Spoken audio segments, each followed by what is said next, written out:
you could join us. Your dress is amazing. Thank you. You look lovely too. Thank you. And can you tell me a little bit about what's going on in the marketplace right now? Yeah, well, the spotlight's definitely on the insolvency market at the moment. You only have to look in the news at the moment to see what's going on with debt, personal insolvency as well as business insolvency. And I think the word out there is that the personal insolvency market has reached a real peak, the corporate insolvency market at the moment is actually quite quiet, but that next year we're going to be seeing quite a big lift up, really. Low interest rates and public sector cuts will probably impact on that, and we'll see issues like the impact of the government and its waiting for and helping businesses with time to pay, and the impact of that over next year may be that there are anticipated about 80,000 businesses out there that are really on the verge of practically insolvent, that are just being kept ticking along.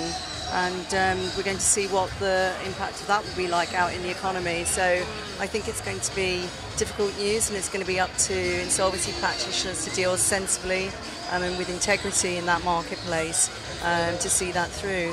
But ultimately, insolvency practitioners are here to stay, and the word insolvency shouldn't be frowned upon. Businesses will always end up with a proportion of them going through failure, and the correct processes in terms of looking after those businesses when they reach that end point, and making sure that insolvent businesses and the directors that are in those re-emerge again, hopefully into solvent businesses are seen through the process through the insolvency practitioner.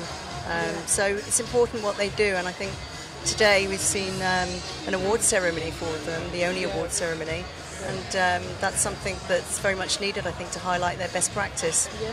Thank you very much, and it's great. And so what's your highlight for tonight's awards? Well, I think we've seen a number of really good firms come through to win awards tonight, a real mix. Some very small firms who we've seen that have been delighted to win, and some bigger name practices that have come through from KPMG. I know PricewaterhouseCoopers stole the sort of show in terms of the number of awards that they've got tonight. But I think across the years we've seen a real variety of firms win through, and the cases that we've seen tonight, like Reader's Digest, coming through, big names that we've seen on the high street that have been rescued by insolvency practitioners, thrown up into the spotlight, and that's a good thing. The work needs to be applauded and shouldn't just be hidden away. So that's what we're here celebrating tonight, as well as also a launch of a magazine for this sector. Here it is, Insolvency Today magazine. So that's something for the IPs to be able to sort of hook round as well across the forthcoming years and debate some of the really important issues that are out there in the market. Have a great night, and thank you for your time. Thank you.